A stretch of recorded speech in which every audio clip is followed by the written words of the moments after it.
Hello, everybody. Welcome back this week to our second in a row for this season. And as a new season, we're going to talk about our new season too. Not just that it's fall, hoodie weather, sweater weather. It's the temperatures changed, and so did the temperatures in the Mixon household. That's a good way to put it. Yeah, I'll come up with a catchier one in Yeah. a minute. But what would you say, since it was in your heart, not just the motherhood one, what would you say as far as the shift that you think that we're going through now as a family, not just business, but Yeah, I feel like me personally, I kind of hit my rock bottom that I've ever hit in my life before, here recently within the past month or so. And it was kind of like, I know something has to change. Like, I am a better person than this. I have more to give, more to offer. I want to create more. I want to be better. And I can either live at this rock bottom or I can rise up and do better, be better, etc. before us married and meeting me, you would describe yourself as what? I was always described as optimistic and very fun, very big personality, Lighthearted. Yeah, I've always been very silly. I was like nominated as class clown in high school, like little thing, just kind Peace. of childish. Yes, and very peaceful too. Yeah. Is something that everybody, like my family, has always labeled me as. Yeah. Yeah. But since being in the business world, it has crumbled me as a person. And every day was like a fight to wake up and be who I truly am type of thing, while also knowing, well, you have to make a living for your family. You got to do it some way. So are you going to go work for somebody else, or are you going to work like with your husband and build it that way? So it was always kind of this like pool of, gosh, I wish I could just stay a peaceful you. ignorance is bliss type of person. How would you, it was like just to that point of with us starting business, how you felt about it for the longest time, like where we would have been, especially with your dad had a career, that's more of what you knew. Yes. And sticking to just doing something versus like me, and how that, like the difficulty of that I know was definitely harder at the beginning for us. Yeah. To venture out. Like we first get married and then I'm gone for 14 hours a day or something. Yes. Working. Yes. And you're gone for 14 hours a day as an entrepreneur, and then you come home and it's also still about what you just left. Yeah. It's also still about the job, the business. Everything falls on your shoulders versus like my dad, who was a career man. He had some responsibilities, but at the end of the day, nothing was being taken out of his bank account if they had some sort of negative month or negative week or whatever. And so he was able to go to work, put in the hours, and then come home and kind of not really think about it. Let it go. And let it go and let it fall on the people above him, on their shoulders type of thing.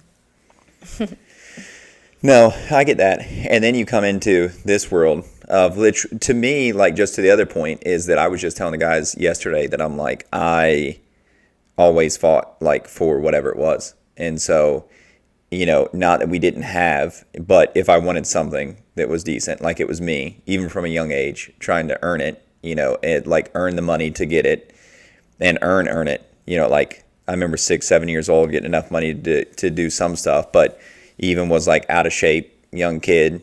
And so like had to get better at that. I remember starting in Little League and a little bit later. So I was like probably in the lower 25% and then working up to, top 2 in the next few years. Again, the fitness one is always a huge part of most of my life and journey. But, it was tough for me to see, like my brother and sister when we were younger, they were just thin and I just wasn't.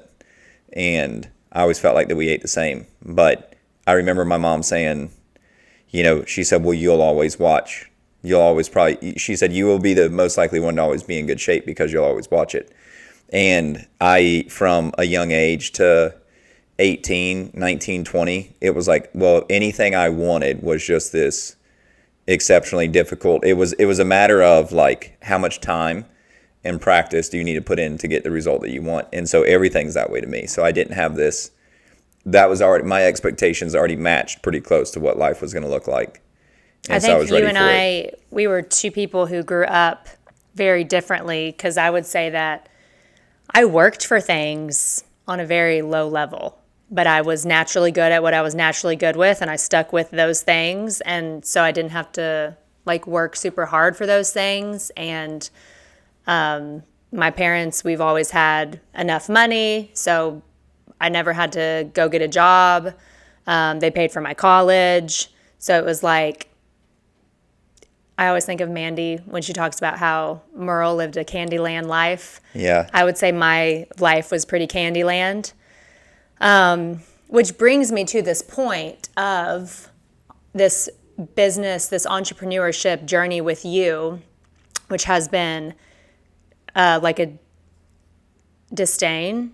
How Yeah. would you say that in a sentence? I have disdain for it. Yeah. It has been harder than I ever thought I would have to work, more mental energy than I ever thought I would have to give something, more tiring than I ever thought a job could be. And I think that part of it is boundaries. I think entrepreneurs have to put boundaries on themselves, because when you work a career, they put boundaries on you by, okay, when you leave, you're done. When you own the thing, no one's putting boundaries on you. So you go to bed thinking about it, you wake up thinking about it, you're talking about it with your spouse over dinner. Like, I think it's a mix of boundaries. And then also too, I'm kind of like, I'm in this thing, I kind of want to just learn to love it. Yeah. You know, Yeah. like it's obviously teaching me something, and I'm kind of tired of resisting it. So it's this balance of being like, well, how do I put boundaries on it 100%. and also learn the lessons that it's trying to teach me?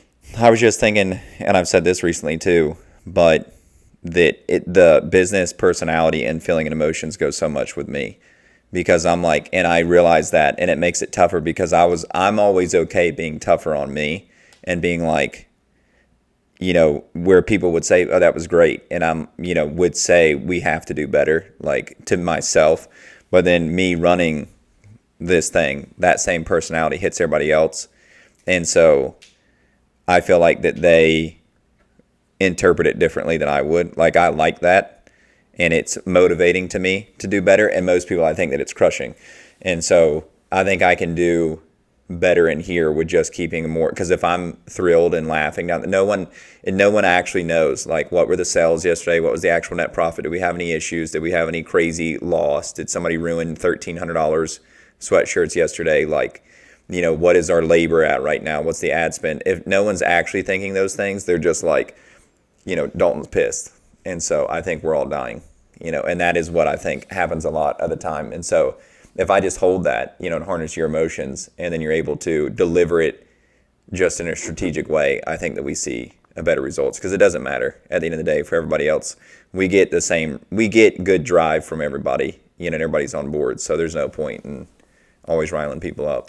For sure. And honestly, the shift that's happened in our family is, for the past however many years, 7 years or whatever, for me, it's been so much about this business. And now we have 3 children who are actually like copying what we do, listen to what we're saying, following the path, like their energy and attitudes match mine. I'm feeling a very real responsibility of, dude, I'm part of leading this family. I cannot be that much in this business. It cannot take this much energy and mental load of me, because I am raising my children and leading them, and what I come home with, they react to and respond to and like eat off of. And so I have to be a woman of joy and a woman of love and patience and kindness and generosity, and it can't be fake. Yeah. You know, like I am raising up 3 humans. Yeah.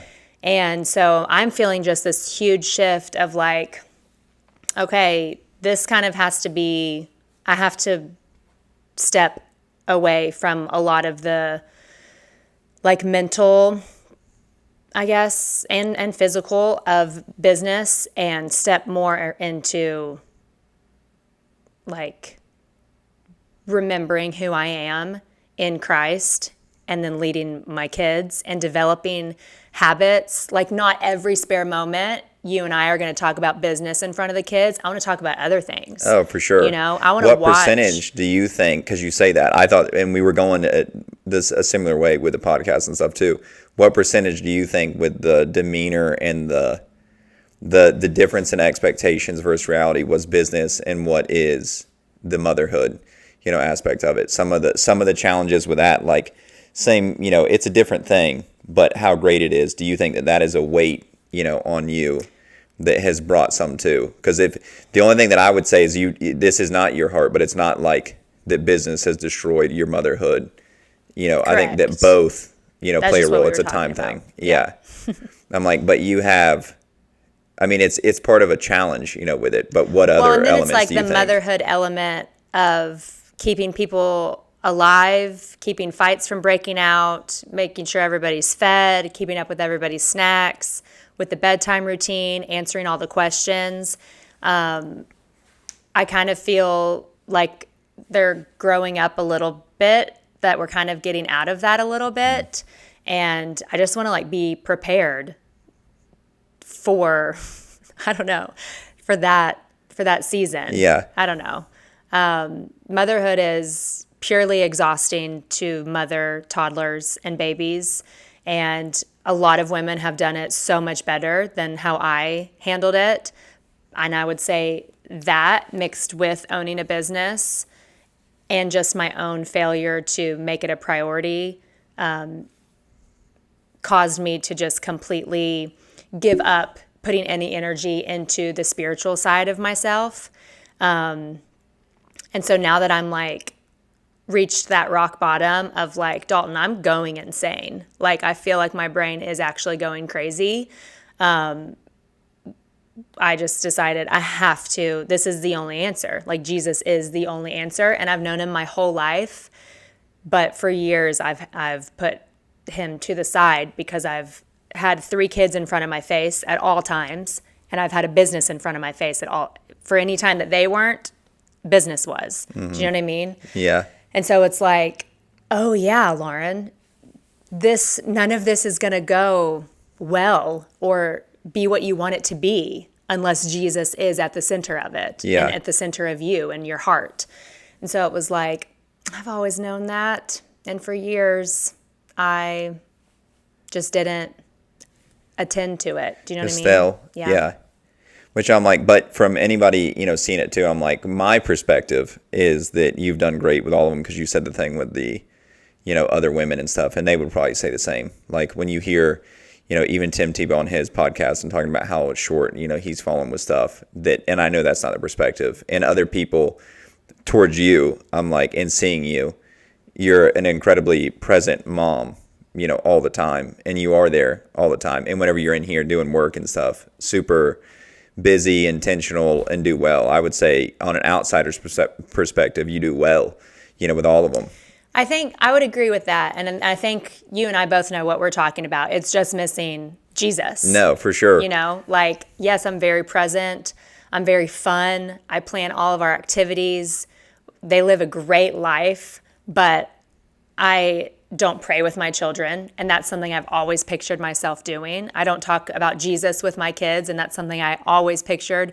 We listened to Danny Go and K-pop Demon Hunters, and I always pictured raising up little worshipers and that kind of being the only music they listen to. So there's just a shift of like, gosh, I've been in these habits for so long. I'm ready to flip the script and be in these habits that I always pictured for my family. Yeah. And just for an example, like when I compare when I said that about other women, like for instance, I've never once woken up earlier than my kids to have quiet time with the Lord. Not one time. I've been a mom for 8 years and I've never done that. And so that's something that like I see other moms doing and I'm like, good for you, because I would always choose to sleep versus like wake up early to get that time in. But now I'm like realizing I would have to do it then. Yeah. You'd have to do it, Yeah. before they woke up, because then your day gets away from you. I would say then to that, and hitting on where our shift is and stuff too, is that all of our entire, I've said I want someone to measure, because our entire time is filled, like the entire time. Even someone that's like, yeah, we watch this, or like the whole time, Monday through Sunday is filled with something. And so, that it's like blocked off, which I think is the draining portion of it. And so me, the same, that, until I was 18, 19 years old, everyone thinking, including myself, that, I'm going to be a pastor and leading a church. And so more so that my personal relationship with God started more in like heavy in 5th grade, and where I was like reading Andrew Womack books and, went to Bible college, loved that. And that was our foundation. And it's more just the time and focus. There was no there's no story of turning, where people were like, man, and I turned my back, or how people, I feel like that people grew heavy up in church and then like have resentment. We have none of that. No. Like, it's not that I prayed some for sure, but knowing to the level, it would be like me working out all the time to being like, yeah, once, twice a month, I run a mile, now. Right. And so that being so fulfilling, and our focus and shift, you have had more stuff now that you've started to shift, me the same, and feels more like us anyway. Yeah. Like for instance, we started going back to church, and do I believe everything that this church believes? No, but it gets me around people that are loving and worship songs that I love to sing, and it gets me kind of glued in, or whatever the word is, to something that at least gets me and you and our kids kind of talking about it. I watch healing videos with Wiley on Tuesday and Thursday nights, the Andrew Womack testimony healing videos, and she asks so many questions. I believe in the power of healing, and that Jesus in us is the power of healing to other people. And so that's something that I always imagined me raising my children up in. And then I was like, Lauren, how are they ever going to know if you don't ever tell them? Yeah. So Wiley and I started watching those videos. She asked so many questions. It comes with such great conversation. We prayed together at the end of it. We just started this, so this is only like our 3rd week. And I've seen so much fruit from it already. Like, she's so precious. Like, she wants to pray. And it's so cute to hear her talk to Jesus. Yeah. It's adorable. But so those are 2 things we've worked on, incorporating worship music more into our car rides, more into just our trampoline time at home. So I know there's little things like that add up to make a big difference. But it all starts with me and with you. Yeah. So that's one reason why we're headed out next week on kind of like a spiritual reset. I kind of go both ways, because I'm like, you definitely don't need to go away on a trip to have a spiritual reset. But we can, and I'm excited for it. And I want to be surrounded by, I keep telling people, I want to be surrounded by huge mountains. Big old mountains. I feel it in my body. Yeah. That I want to feel small compared to these big mountains. And I want worship music in my whole body. And I just want to walk through these mountains praising the Lord and like reminding myself of who I am. And I think it's going to be really powerful. We're going to take, we're going to have a couple podcasts that we can listen to. Some gratitude journals. I used to journal all the time. I don't think I ever journaled. Really? I journaled like crazy. I don't know if I think it's great to journal. I just didn't. I'm going to do these podcasts as my journal. Yes, I think it needs to get out of your body in some way, shape, or form. So whether it's talking or journaling, Yeah. Like, I don't think it obviously matters the detail, but I think stuff needs to get out. The negative needs to get out. The fear needs to get out. The gratitude needs to get out. It all has to get out, you know? So I think it's important. And we're going to journal some. I have some meditation prompts to be still and quiet ourselves and to meditate on good things, on thankfulness, on all the blessings that we have. I just want to be just like filled. Yeah. You know what I mean? Yeah. So I'm really looking forward to it. How would you say, I'm looking forward to it for a million reasons. I mean, I love any trips anyway. I'm very much a trip person. What would you say for me with the change and then going back to it? You know, I'm like, if you see me in the last decade, you know, since we've been married, what would be the biggest changes from before in who I was? Some not as much, you know, as maybe what you would experience with expectations, but others, you know, I've definitely had some changes. So your question to me is, how have you changed since we've been married? Spiritually or just in general? Just in general.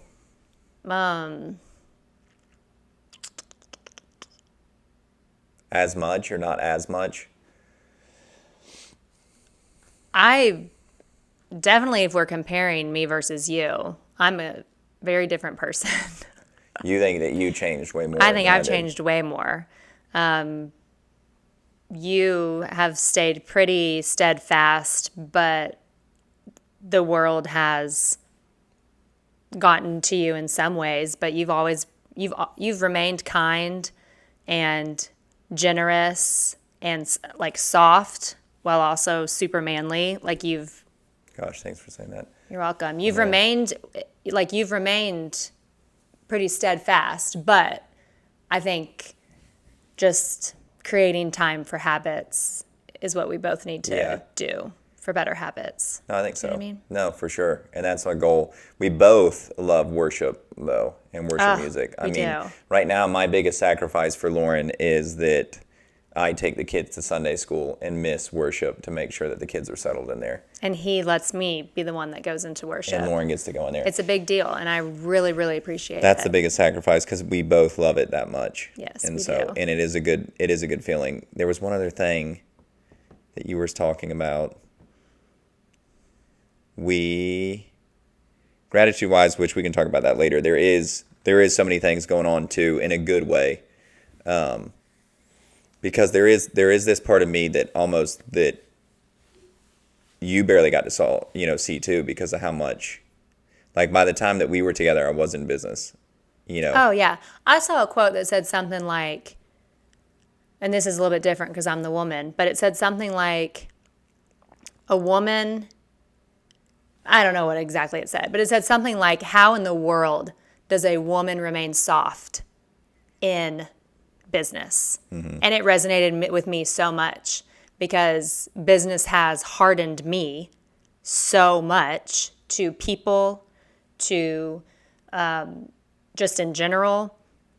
Like, it's an extremely hard path to take. And it really resonated with me. What were you saying? No, that's okay. We both were. Maybe we got lost in that one. Yeah. I forget what you were saying right before that.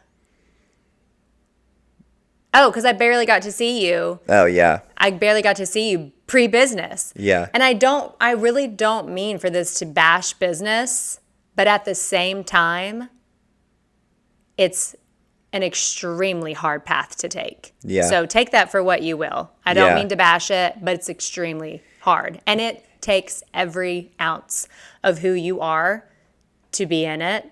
And that's what I've experienced in my life. But yes, I barely got to see you pre-business. Yeah. And I barely got to see you as walking around on the streets and praying for people and worshiping for hours in your room and all that kind of stuff, you know? I know. I'm like, that part is great. The business, it is great, and it will be there, and it's mainly what we want, you know, our kids to see. And I heard Tim Tebow talking about his dad, you know, and what he loved, you know, him praying for people and stuff. And I have different memories of my dad, what he did that I admire. And so, it doesn't always have to be that, but it is one Right. that I'm like, it's the quality that I want, them to see. That's why I've got Daewoo and Walker on there with just the men side of it. They're on the back of my phone, and I always look at them and think, Oh, like their photo is? yeah, my background is them because I want to, I'm like, what man do I want them to, admire, as a reminder for me. Okay. So that is pretty much the shift that's happening in our household, and we're super excited to see the fruits of it, and to be on this journey together. And we're excited for our trip next week to kind of shake it all up. And if you have any questions at all, any recommendations at all, we'll take them. But we're excited for this journey. Thanks for being here. See you next time.